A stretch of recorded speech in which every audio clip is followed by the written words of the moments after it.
This was a bar that I had originally cut for the motor mount.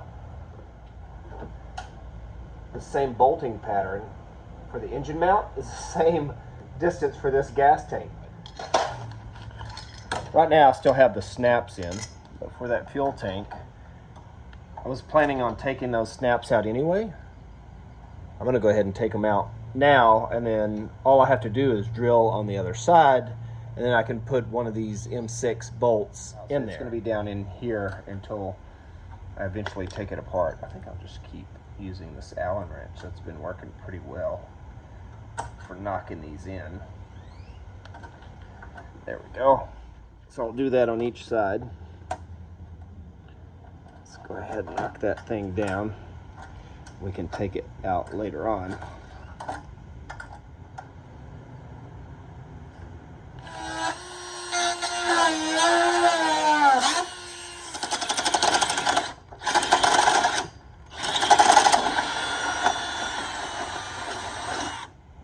This is an M6 rivet, threaded rivet. I'm going to use it like a nut for right now, and I'll replace it with a nylon bolt because these wing nuts are too wide. Same thing, opposite side. We are using the longer bolts that came with the laundry basket. Now let's go ahead and install the gas tank. So that is way easier to install that way. Not too tight. Ready to fill this up.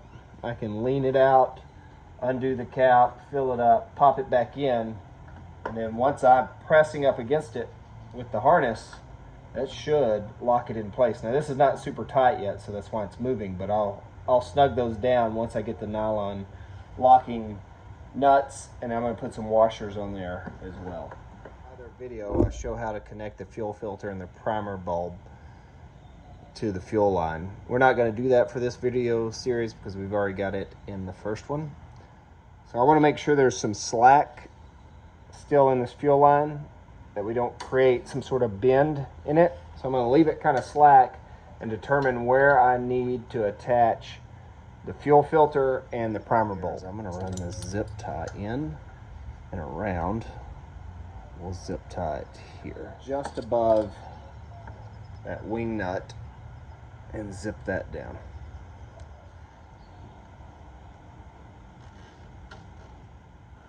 All right, that looks good. There we go. We got plenty of slack there. All right, up here, I want to be real careful I don't pinch that line. And here's the good thing, is now I no longer have to tie my harness around here. It's going to come up a little higher. So I don't have to worry about the harness strap somehow coming in contact with that. Connect this down, good, that slid on really well. And let's slide our connection over that. Cut these off. Slide that around there. Let's do that for each one. I'll use that aircraft wire to tie it down. I'm still going to do that, but I'm going to do that on the flat proofing. So getting it ready for flat, I'll put that on that video. But right now, I think it's ready to crank if I didn't flood it out when I was putting the primer bulb on. So this one's not powerful enough to overtake me. And I've got my choke, I've got my kill button, so I've got a couple different ways to kill it. So I want to go ahead and crank it up, make sure everything is working, make sure I didn't flood it. All right, I can see gas going into the carb. So I'm going to go ahead and hook up the battery, and let's give her a crank and see if it'll crank up. All